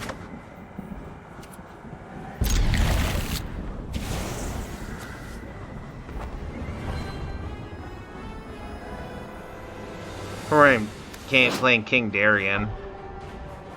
The 13th. Oh no, the 1300. Because the XL, L is a 100.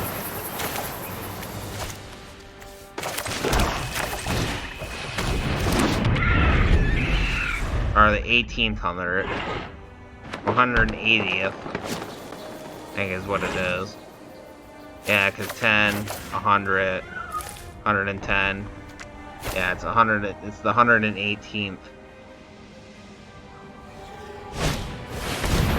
Ossification, they go ahead and steal away Pilfering Imp. Makes sense. Saw them coming. Remember, Foretell is free, or not free. It's colorless, you know. So play Plantineer.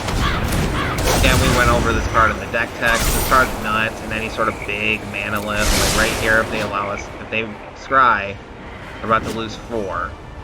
So this card should go in every big mana list. Should probably play this card. This card's absolutely mental. I've had this card do about 15, 16 damage in games. So don't sleep on this card, because that card's insane. Because it does so much damage, you just can't ignore it. You have to get rid of it, or you have to just start giving them the extra 1 card per turn.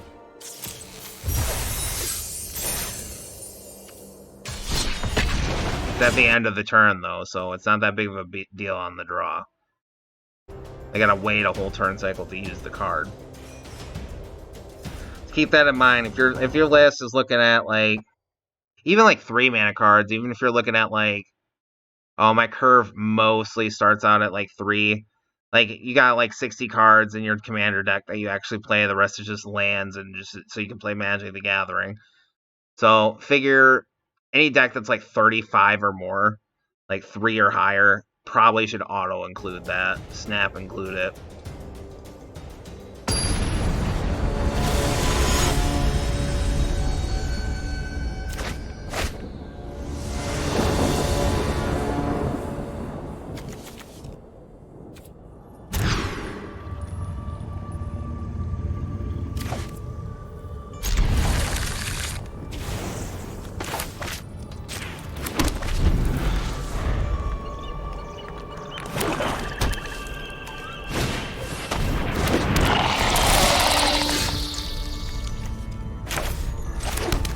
Go ahead and Pilfer here. Remember, that's cherry pick. Rumor Cruise, Reach Death Touch. One counter. I just thought this card was cool. This bear with the sword sticking out of its on the side of its face. Well, this is an instant. Ooh. I have to start trying this. This Deadly Derision. We'll get rid of that though. This is only 1 mana or 4 mana too, and it gives me a treasure token, and it's a common. This is good.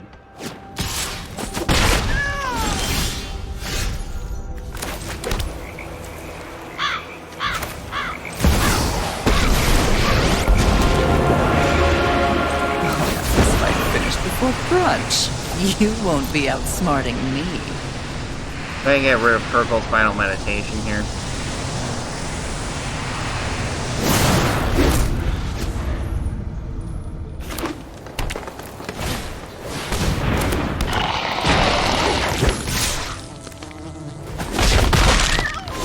I regret that.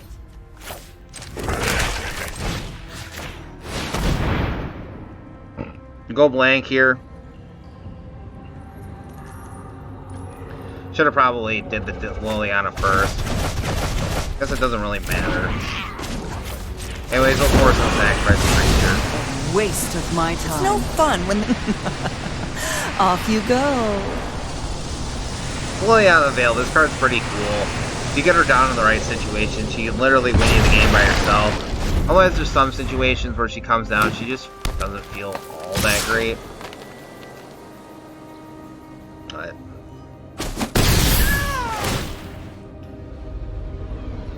they draw a card here. There's literally nothing else for them to do. Life quit. They were ahead of us. I mean, we'll take it, but that was definitely a life quit.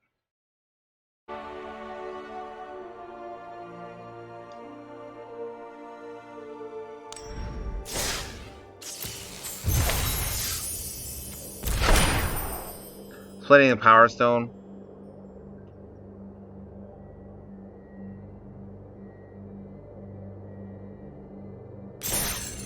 Yeah. So, I'll probably cut that one out of the video, but we'll pretend that one was, like, undecided. Because I wouldn't call that a win. That's definitely a life quit. Like, sorry, busy, gotta go.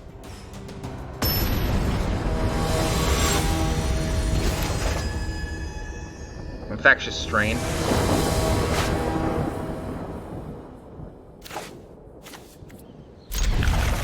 Opponent goes first.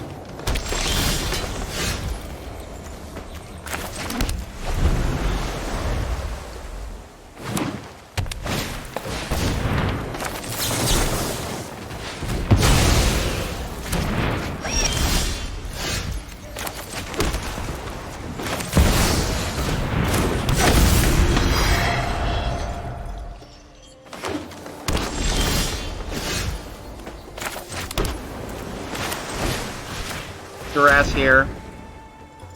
Take a look-see. Definitely Defense of the Heart. This card's insane. Draw a card.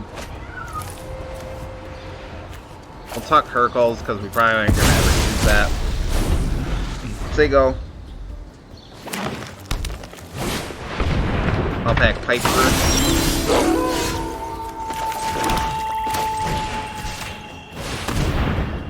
Go blank.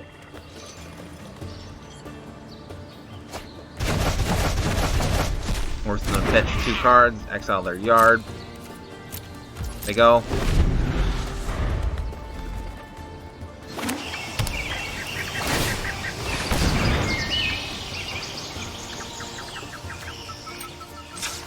Dude, are you serious? Oh my god. So not fair.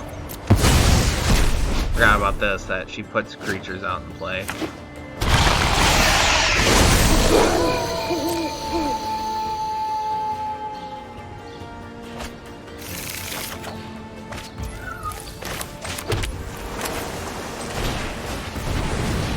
Yeah, Warnclad gonna freeze tap our lands.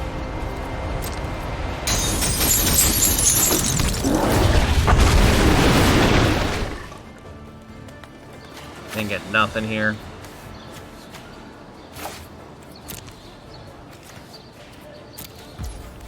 Kind of like that. To go. Not looking too hot here.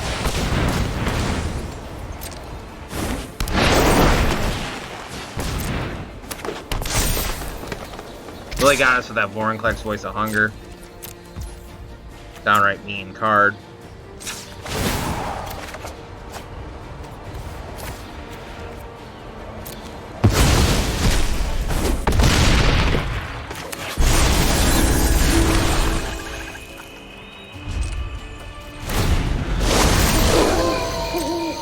How much we could do there. Yeah. Got us with the Howlback Viper. Playing that Vorinclex Voice of Hunger. It is what it is. Vorinclex Voice of Hunger, card super mean. Couldn't quite get any removal. That to be fair, our deck doesn't have too much actual targeted removal. We have like board wipes and it's a lot of discard and counter spells. So it's really, really good at going first. Like really, really good. Because counter spells and board wipe or counter spells and discard spells is definitely going first material. David Dell. Daffodil. Left my daffodil at home.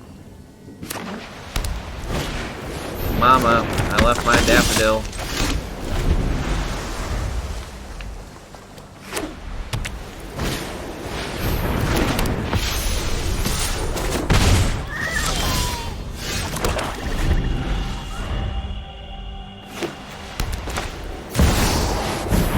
No. Sure. Had to make sure that I was getting a land. That's why I did that. Otherwise, I wouldn't have minded hauling back. We'll give it a turn. Try and get one more thing into the wrap. Breath of God. We'll go exalted deeds. What?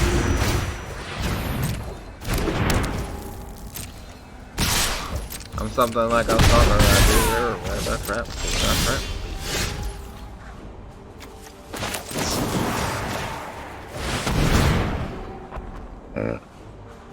Draw this card with Vesper Sentinel. Obviously, this card's playing.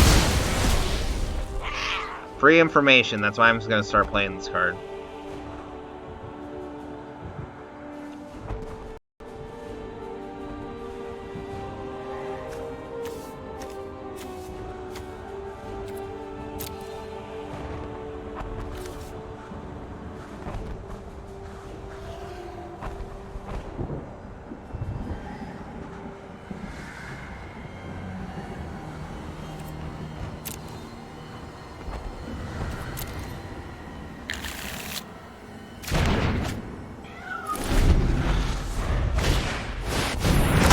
War Leader. Hopefully we get a land. Not quite. Go ahead and pass the turn here.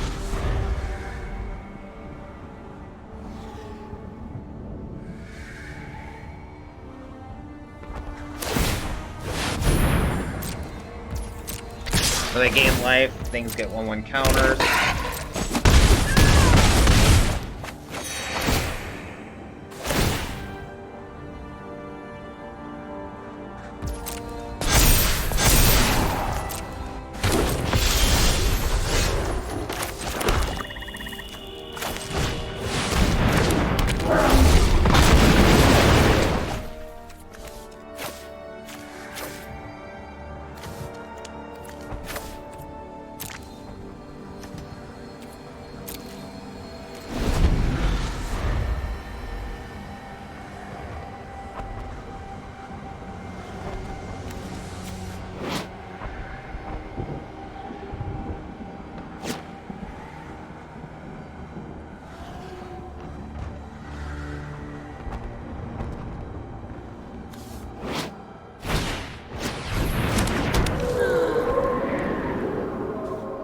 Sade.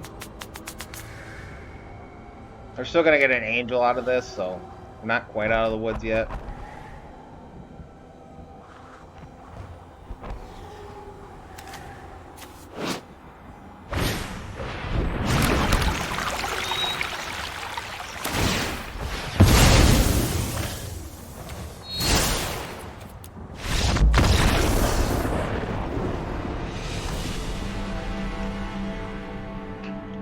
Lost that one. We've had some pretty impressive wins with this deck, so we had to take a loss at least somewhere around here. Do one more, and then I'm going to go ahead and close it out.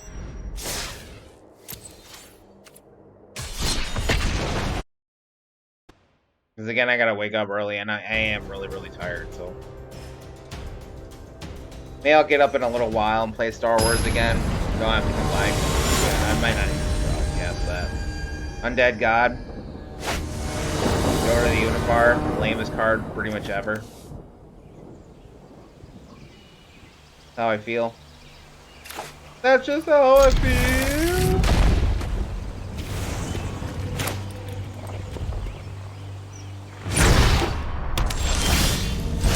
Yeah. What's up, and they go.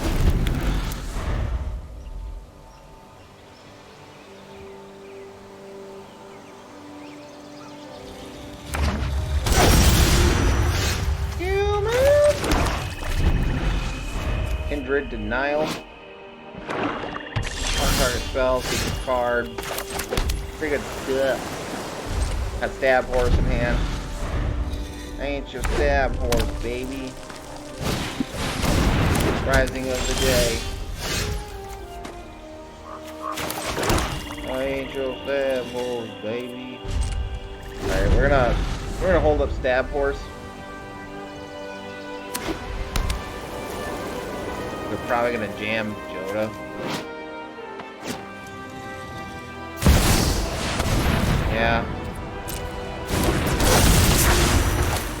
Can't do that because they can't get their Cavern of Souls.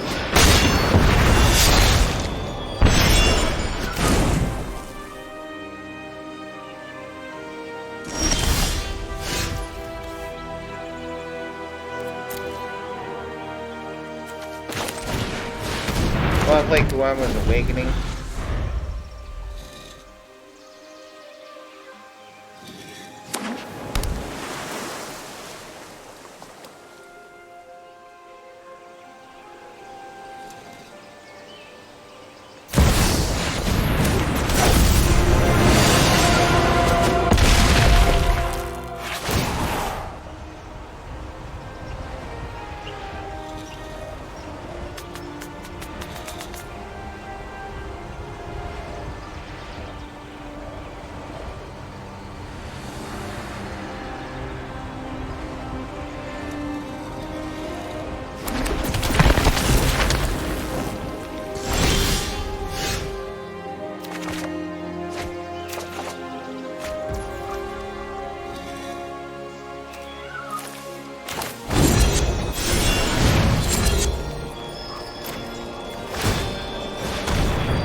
Yeah, it doesn't matter. They got us with that one green dude. That guy's kind of lame. Yeah, he's just another stupid free cast card that's just dumb. I hate them all, honestly. I really do. Even like Hidetsu and Kaiari, yeah, I play that commander, obviously, duh, because he's good, but I think free casting is a little bit out of control nowadays. It's a bit much. It's a bit much, especially when he's casting 2 cards for free. At least my guy can whiff, so. Anyways, I'm spent. You have a